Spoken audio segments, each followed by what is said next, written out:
Hello everyone, welcome to Gagan the deserving India. दोस्तों, आज के इस लेक्चर में हम बात करेंगे इकोनॉमिक्स के बारे में। इकोनॉमिक्स के कौन से टॉपिक को आज हम टच करने जा रहे हैं, इकोनॉमिक्स के कौन से टॉपिक को आज हम डिस्कस करने जा रहे हैं। तो सबसे पहले आपको समझना होगा कि सिर्फ ये इकोनॉमिक्स का टॉपिक नहीं है, ये सोसाइटी का भी टॉपिक है।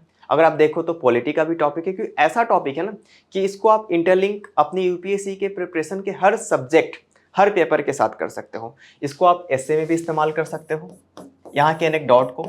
इसी के साथ साथ आप इस्तेमाल कर सकते हो इसके फैक्ट को एथिक्स में। जीएस पेपर 3 में तो है ही, जीएस पेपर 2 में भी इसका इस्तेमाल कर सकते हो। इसी के साथ साथ जीएस पेपर 1 में भी इसका इस्तेमाल कर सकते हो। तो आज के इस लेक्चर में हम समझेंगे कि आखिर दुनिया कैपिटलिज्म की तरफ क्यों जा रही है। जैसे कि आपको पता है, दुनिया एक वक्त ऐसा था कि दो खेमे में बट चुकी थी। एक खेमा बोलता था सोशलिज्म की बात करता था, वहीं दूसरा खेमा बात करता था कैपिटलिज्म की। तो आज हम देखेंगे कि आखिर दुनिया कैपिटलिज्म की तरफ क्यों जा रही है। देखिए, एक हालिया रिसर्च है, इसमें पता चला है कि 1820, जो कि एक काफ़ी ही ज़्यादा आइस ब्रेकिंग ईयर के तौर पे उभर कर सामने आया है। आप ध्यान रखेंगे, ये वही दौर था जब इंडस्ट्रियल रेवोल्यूशन अपने चरम पे था। आपने देखा होगा कि वही समय था, 1813 का चार्टर एक्ट आया था हमारे यहाँ पे, और वहाँ पे बोला गया था कि ईस्ट इंडिया कंपनी की जो मोनोपोली है उसको समाप्त कर दिया गया था। हालांकि चाइना के साथ और टी के साथ अब मोनोपोली को अभी भी वो इंजॉय कर रहे थे, लेकिन बाकी चीज़ों में उनकी मोनोपोली को खत्म कर दिया गया था। तो अब आप समझिए कि आखिर ये स्टेप क्यों लेना पड़ा ब्रिटिशर्स को। इसके पीछे का वजह था इंडस्ट्रियल रेवोल्यूशन। इंडस्ट्रियल रेवोल्यूशन हो चुका था यूरोप में, अलग अलग फैक्ट्रीज डेवलप हो रही थी, फैक्ट्रीज को एस्टेब्लिश किया जा रहा था, नई नई मशीनें बन रही थी, प्रोडक्शन काफ़ी ज़्यादा हो रहा था, मास प्रोडक्शन हो रहा था, मार्केट चाहिए था। तो उसमें मार्केट के तौर पे आपको साउथ एशिया और एशिया का जो रीजन है वो सबसे मुफीद लगा उनके लिए, क्योंकि वो दो वजह थी। पहला वजह, वहाँ से रॉ मटेरियल काफ़ी ज़्यादा अवेलेबल था। दूसरा वजह ये कि वहाँ पे अभी भी हैंडीक्राफ्ट, हाथ से बनी हुई चीज़ें चल रही थी मार्केट में, चाहे टेक्सटाइल हो या फिर जितना भी चीज़ें क्यों ना हो, सभी के क्षेत्र में अगर आप देखेंगे तो हाथ से बनी हुई चीज़ें ही चल रही थी उस वक्त तक। तो मार्केट प्लस रॉ मटेरियल, कच्चा माल और बाजार दोनों एक साथ उपलब्ध हो गया, जो कि डेडली कॉम्बिनेशन बनकर तैयार हो जाता है यूरोपियन कंट्रीज़ के लिए, यूरोपियन कंपनीज़ के लिए। और इसी के साथ साथ आप देखोगे कि ये पिछले 2000 साल का एनालिसिस किया गया है, इसमें कि बताया गया है कि एक टाइम ऐसा था कि बहुत ही ग्रेजुअल डेवलपमेंट हो रहा था इकोनॉमिक्स में। अर्थव्यवस्था की रफ्तार काफ़ी सुस्त थी, और आप देख रहे हैं कि 500 ईयर्स में भी काफ़ी ही मतलब कि मिनिमल डेवलपमेंट हम लोगों को देखने को मिल रहा था। फिर आप देखेंगे फिर से 500 ईयर्स, फिर से 500 ईयर्स, अचानक से नेक्स्ट जो 500 ईयर्स होता है ना, उसमें आप देखेंगे कि बहुत ही हाइक देखने को मिलता है इकोनॉमिक्स के अंदर में। ऐसा क्यों होता है? क्योंकि कैपिटलिज्म जैसी चीज़ें आ जाती है। तो आज के इस लेक्चर में समझेंगे कैपिटलिज्म क्या है, दुनिया क्यों कैपिटलिज्म की तरफ जा रही है, और सोशलिज्म जो एक विचार एक ऐसा समय था कोल्ड वॉर के समय में, वर्ल्ड वॉर के बाद से, कि बहुत ही मजबूती के साथ अपना पक्ष रख रहा था, जिसका कि फ्लैग बियरर कंट्री के तौर पे यूएसएसआर था, जो कि अभी के समय में हम जिसको कि रशिया के नाम से जानते हैं, उसको उस वक्त हम यूएसएसआर बोलते थे। तो जब यूएसएसआर टूटा 14 देशों में, उसके बाद से ऐसी कौन सी परिस्थितियां उत्पन्न हुई, ऐसे कौन से फीचर्स थे कैपिटलिज्म के बाद, जिसने कि आज जो सो कॉल्ड खुद को सोशलिस्ट कंट्री कहते हैं, कम्युनिस्ट कंट्री कहते हैं, कहीं ना कहीं वो भी कैपिटलिज्म की तरफ, आगे की तरफ बढ़ रहे हैं। तो चलिए आज के इस लेक्चर को स्टार्ट करते हैं। तो सबसे पहले समझेंगे कि कैपिटलिज्म क्या है, व्हाट इज कैपिटलिज्म। इसका जो बेसिक डेफिनेशन होता है ना, उसको हम समझने की कोशिश करते हैं। तो कैपिटलिज्म क्या है? सबसे पहले कैपिटलिज्म जो है एक इकोनॉमिक सिस्टम है। कहाँ से निकला है? वेस्टर्न वर्ल्ड से निकला है। और ये फ्यूडलिज्म एक सिस्टम था, फ्यूडलिज्म आपने वर्ल्ड हिस्ट्री में पढ़ा होगा, जिसको कि हम भारत में सामंतवाद बोलते हैं।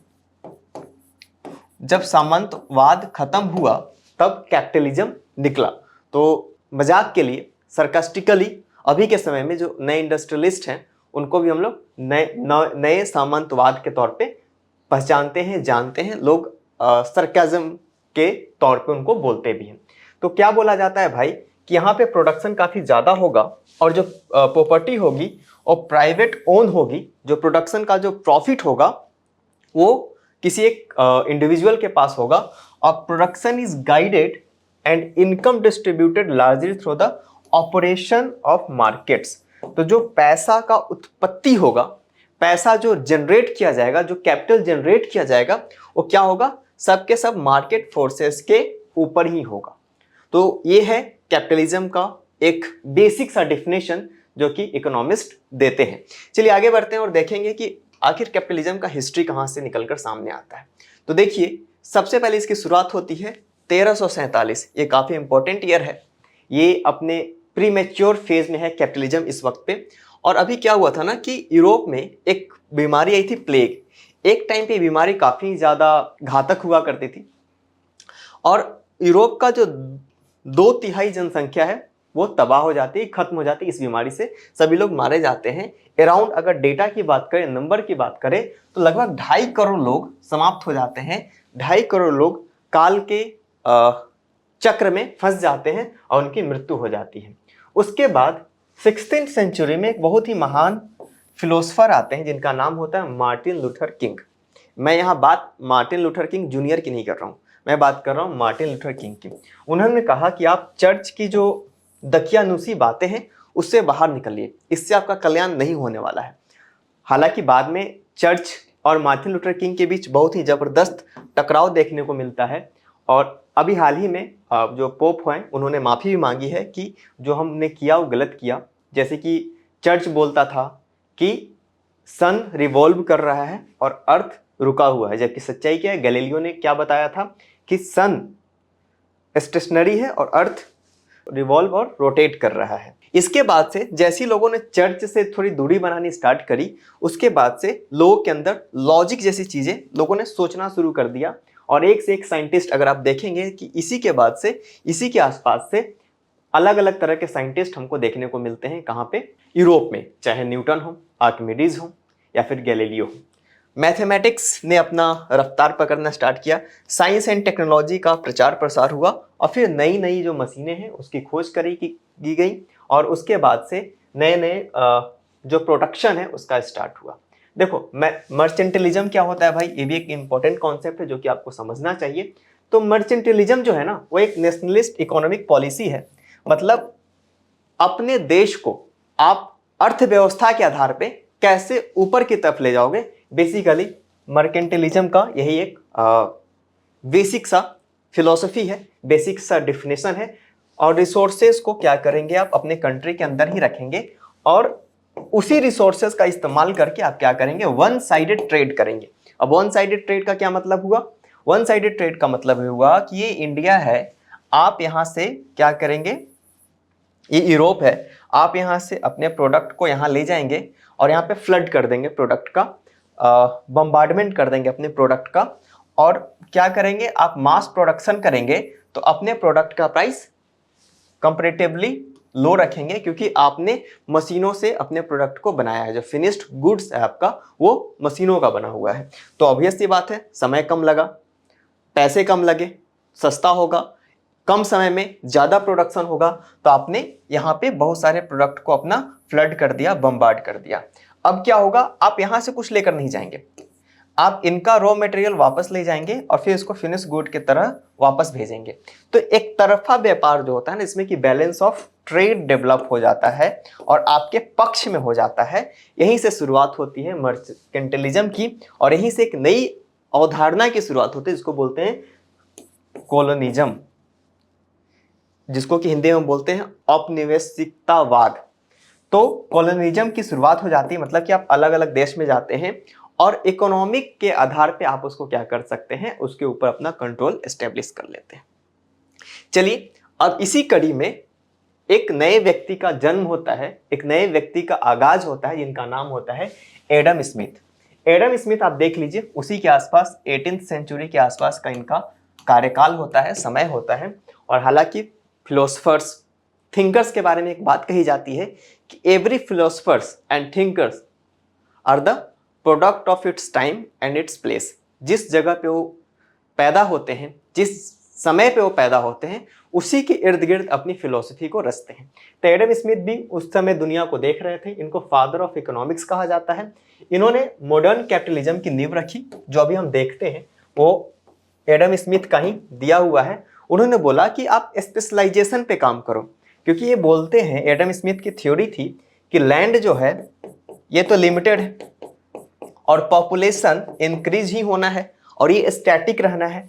ऐसे में आपको क्या करना होगा कि आपको ऐसे कुछ आयाम विकसित करने होंगे, ऐसे कुछ डायमेंशंस डेवलप करने होंगे जहां पे आप इन्हीं लिमिटेड रिसोर्सेज का इस्तेमाल करके मास प्रोडक्शन करें। इन्होंने बहुत ही कमाल का एग्जांपल दिया था कॉटन का। इन्होंने बोला था कि जो व्यक्ति कपास की खेती में निपुण है, एक्सपर्ट हैं, उनको कपास की खेती करनी चाहिए और इस खेत से जो कपास निकलेगा, कॉटन निकलेगा, उसको मिल पे भेजो और मिल में, फैक्ट्री में उससे टेक्सटाइल इंडस्ट्री को डेवलप करो, कपड़े बनाओ और उसको मार्केट में बेचो। 10 लोग यहां काम करने से बेहतर है कि एक आदमी यहां काम करेगा और 9 आदमी यहां काम करेगा और एक समय के बाद क्या होगा, यही 9 आदमी की जगह यहां पे 20 आदमी की जरूरत पड़ेगी। मतलब कि एक व्यक्ति खेत में काम करेगा और 20 व्यक्ति फैक्ट्री में काम करेगा, यानी कि नेट 11 प्लस व्यक्तियों का एम्प्लॉयमेंट का जनरेशन होगा। तो इन्होंने अपनी किताब लिखी थी, उस किताब का नाम था an inquiry into the nature and cause of the wealth of nation. हालांकि इसको वेल्थ ऑफ नेशन के नाम से ही जाना जाता है। इनकी इस पुस्तक को, जो कि बहुत ही ज्यादा प्रसिद्ध हुआ, उसको हम जानते हैं वेल्थ ऑफ नेशंस के नाम से। इन्होंने 3 थ्योरी रखी थी अपनी। एक में बोलते हैं कि प्रोडक्शन को जैसे ही बढ़ाओगे प्रॉफिट खुद पे खुद बढ़ते चला जाएगा, और यही इनको जो कैपिटलिज्म है या फिर जो इनकी थ्योरी थी उसको सोशलिज्म से डिफरेंशिएट करता है। यहीं पर जो तीसरा इन्होंने जो थ्योरी दी थी कि जो प्रॉफिट हुआ, इस प्रॉफिट को आप इक्वल डिस्ट्रीब्यूट नहीं करोगे, इस प्रॉफिट को आप इन्वेस्टमेंट में लगाओगे। मान लो 100 रुपये आपने इन्वेस्ट किया, उसमें 110 रुपये का प्रोडक्शन हुआ, 10 रुपीज़ जो आपको प्रॉफिट हुआ, उस प्रॉफिट को फिर से क्या करोगे, आप इन्वेस्ट करोगे। मतलब कि अगली बार जो आपका इन्वेस्टमेंट होना चाहिए वो 110 रुपीज़ का होना चाहिए। फिर यहाँ से आपको 10% के हिसाब से 11 रुपये का प्रॉफिट होगा और ये साइकिल चलता चला जाएगा। सोशलिज्म क्या बोलता है ऑन द अदर हैंड कि जो आपको 10 रुपीज़ का प्रॉफिट हो रहा है ना, अपने पास नहीं रखोगे ना, तो आप इन्वेस्ट करोगे, आप क्या करोगे, इक्वली डिस्ट्रीब्यूट कर दोगे समाज में। ये सीधे के सीधे गवर्नमेंट के पास जाएगा और गवर्नमेंट क्या करेगा, इक्वली डिस्ट्रीब्यूट कर देगा इस चीज़ को। तो यहीं पे कैपिटलिज्म अलग होता है सोशलिज्म के साथ से। चलिए चलते हैं अगले स्लाइड के ऊपर। अब हम यहाँ समझेंगे आखिर कैपिटलिज्म का फीचर क्या है, कैपिटलिस्ट इकोनॉमी इतना ज़्यादा डेवलप कैसे हुआ, इसके पीछे के कुछ वजहों को समझते हैं। सबसे पहली बात कि प्राइवेट प्रॉपर्टी का अधिकार है इसमें, मतलब कि आप अपने लिए संपत्ति रख सकते हैं। सोशलिज्म में आप नहीं रख सकते हैं क्योंकि वो सरकार की संपत्ति होती है। उसी के साथ अगर मैं आपसे बात करूं तो प्राइस का मैकेनिज्म होता है, आप अपने अकॉर्डिंग प्राइस को बढ़ा सकते हैं और प्राइस को घटा सकते हैं, जिससे कि इन्फ्लेशन में भी काफ़ी ज़्यादा मदद मिलती है सरकार को। इसका मोटिव क्या होता है, प्रॉफिट, मुनाफा कमाना मेन मोटिव होता है। और यहाँ पे आपको बिजनेस करने की ना स्वतंत्रता होती है, आप चाहें तो किसी बिजनेस में अपना हाथ आजमा सकते हैं। एलपीजी रिफॉर्म्स से पहले इंडिया में भी यही हालात थे कि आपको किसी भी, जिसको कि हम बोलते हैं लाइसेंस राज, किसी भी इंडस्ट्री में अगर आपको अपना स्टार्टअप करना है, बिफोर 1991 की मैं बात कर रहा हूँ, 1991 से पहले की मैं बात कर रहा हूँ आपसे, उस वक्त पे क्या होता था कि आपको लाइसेंस लेना पड़ता था उस डिपार्टमेंट से, गवर्नमेंट से, तभी आप बिजनेस कर सकते थे। लेकिन यहाँ पे इसकी आज़ादी मिलती है और हम बिल्कुल अब कैपिटलिज्म के दरवाजे पे आके खड़े हो गए हैं। और इस कोई गनीमत नहीं है या फिर एग्जेजरेशन नहीं है मेरा कि कुछ दिनों के बाद, लगभग 20 to 25 ईयर्स के बाद, हम पूरी तरीके से क्या हो जाएंगे, एक कैपिटलिस्ट कंट्री में कन्वर्ट हो जाएंगे। चलिए अब हम समझते हैं ऐसे 6 कौन से पिलर हैं जो कि कैपिटलिज्म में काफ़ी ज़्यादा इंपॉर्टेंट है, कैपिटलिज्म को बांध कर रखा हुआ है। अगर कैपिटलिज्म एक बिल्डिंग है तो उसके कौन से 6 पिलर्स हैं जिसपे कि ये बिल्डिंग खड़ी है। सबसे पहले प्राइवेट प्रॉपर्टी, जैसे कि मैंने आपको बताया, सप्लाई डिमांड। एक बहुत बड़े इकोनॉमिस्ट का कहना था कि अगर आप एक तोते को सप्लाई और डिमांड सिखा दोगे तो एक अच्छा इकोनॉमिस्ट बन जाएगा। अब सप्लाई और डिमांड, इसी पे पूरा का पूरा इकोनॉमिक्स चलता है। हर किसी को पता है कि अगर सप्लाई बढ़ जाए, डिमांड घट जाए, माफ कीजिएगा मैंने उल्टा एरो बना दिया है, तो सप्लाई बढ़ जाए और डिमांड घट जाए तो प्राइस पे असर पड़ता है। उसका उल्टा भी, वाइस वर्सा भी सही है। यहाँ पे कंपटीशन होता है क्योंकि आप ही के फील्ड में अलग अलग लोग बिजनेस कर रहे हैं, तो आपको अच्छी क्वालिटी देनी होगी, चीप देना होगा, थोड़ा सस्ता देना होगा।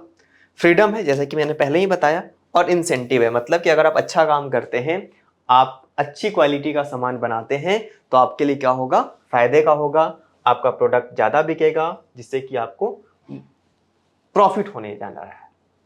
चलिए, अब तो हो गई अच्छी बातें। अब हम बात करते हैं इसके नेगेटिव पॉइंट की। वो एक इंग्लिश में कहावत है ना कि let's address the elephant in the room. मतलब सब कुछ तो अच्छा अच्छा नहीं हो सकता, कुछ बुराइयां भी हैं, उसको भी डिस्कस कर लेते हैं। क्योंकि यूपीएससी के पॉइंट ऑफ व्यू से आपको एक बैलेंस आंसर लिखना होता है, ना कि आप बहुत ज़्यादा तारीफ कर दें और ना तो बहुत ही ज़्यादा आप क्रिटिसाइज कर दें। आपको एक बैलेंस अप्रोच लेकर चलना होता है। एक ब्यूरोक्रेट में यूपीएससी यही देखता है। तो सबसे पहले अगर मैं आपसे बात करूं तो इसमें बोला गया है कि इसके अंदर ना क्लास कन्फ्लिक्ट स्टार्ट हो जाता है। मतलब कि कैपिटलिस्ट और लेबर क्लास के बीच कन्फ्लिक्ट देखने को मिलता है। एक तरफ लेबर ये देखता है कि जो हमारा मालिक है वो हमसे मेरे ही द्वारा किए गए काम से बहुत ही ज़्यादा मुनाफा कमा रहा है, बहुत ही ऐशो आराम की जिंदगी जी रहा है, जबकि हमको बहुत कम पैसा मिल रहा है। तो एक कन्फ्लिक्ट डेवलप हो जाता है between owner and working class. ये क्या करता है, जनरेट करता है enormous wealth disparities and social inequalities. आपने देखा होगा कि 1% लोगों के पास, ऑक्सफैम की रिपोर्ट है, 1% लोगों के पास 90% रिसोर्सेज हैं इंडिया के अंदर में। तो क्या है, ये इनकम गैप दिखाता है, ये वेल्थ इनइक्वालिटीज को दिखाता है, सोशल इनइक्वालिटीज को दिखाता है। तो इस पे भी ये भी एक कमी है कैपिटलिज्म की। ये क्या करता है, can incentivize corruption and chronic capitalism in the pursuit of profit. जब प्रॉफिट होता है तो वहां पे क्या होता है, करप्शन देखने को मिलता है। जैसे कि टैक्स इवेजन, आपने सुना होगा, टैक्स हेवेंस हैं जहां पे आप सेल कंपनीज खोलते हैं, खोखा कंपनी खोलते हैं और वहां से आप उन कंपनी में अपना घाटा दिखाकर टैक्स बचाने की कोशिश करते हैं। क्योंकि हमने वहां पे ड्यूअल टैक्स एग्रीमेंट साइन कर रखा है उन देशों के साथ। बहुत छोटे छोटे देश जैसे कि सिंगापुर, सेनेगल आइलैंड, मालदीव्स, ऐसे देश हैं जहां से हम लोगों ने dual tax avoid agreement sign कर रखा है हम लोगों ने। इसी के साथ साथ क्रोनिक कैपिटलिज्म भी हमको देखने को मिलता है। क्रोनिक कैपिटलिज्म क्या है, ये टर्म बहुत ही ज्यादा चर्चा में है, आपको ध्यान रखना होगा। तो क्रोनिक कैपिटलिज्म ये होता है कि किसी एक ही व्यक्ति के अंतर्गत या फिर उसी के डिफरेंट इंटरप्राइजेस में क्या करेंगे, हम सारे रिसोर्सेज को डिस्ट्रीब्यूट कर देंगे। मान लेते हैं एक कैपिटलिस्ट है, एक इंडस्ट्रियलिस्ट है, बिजनेसमैन है एक्स। अब सरकार के साथ जो गवर्नमेंट है उसके साथ उसकी अच्छी बॉन्डिंग है। अब वो क्या कर रहा है कि सारा का सारा जो जितने भी कॉन्ट्रैक्ट्स हैं उसी पर्सन को मिल रहा है। इसी को हम लोग क्रोनिक कैपिटलिज्म के नाम से जानते हैं। ये क्या करता है, प्रोड्यूस करता है negative effects such as pollution. अभी आपने देखा ही होगा, pollution, global warming, climate change. अब तो ग्लोबल वार्मिंग की चर्चा हो रही है, तो इसके वजह से फैक्ट्रियां लगेंगी तो पॉल्यूशन तो होगा ही होगा। तो कुछ ऐसे मुद्दे हैं जो कि कैपिटलिज्म में कुछ कमियां हमें दर्शाती हैं। तो आज के इस लेक्चर में हम लोगों ने समझा कि आखिर कैपिटलिज्म क्या है, देश कैपिटलिज्म की तरफ क्यों बढ़ रहे हैं और कैपिटलिज्म के सामने कौन कौन से चैलेंजेस हैं। तो आज के लेक्चर में फिलहाल इतना ही, हम मिलेंगे नेक्स्ट लेक्चर में। Thank you very much.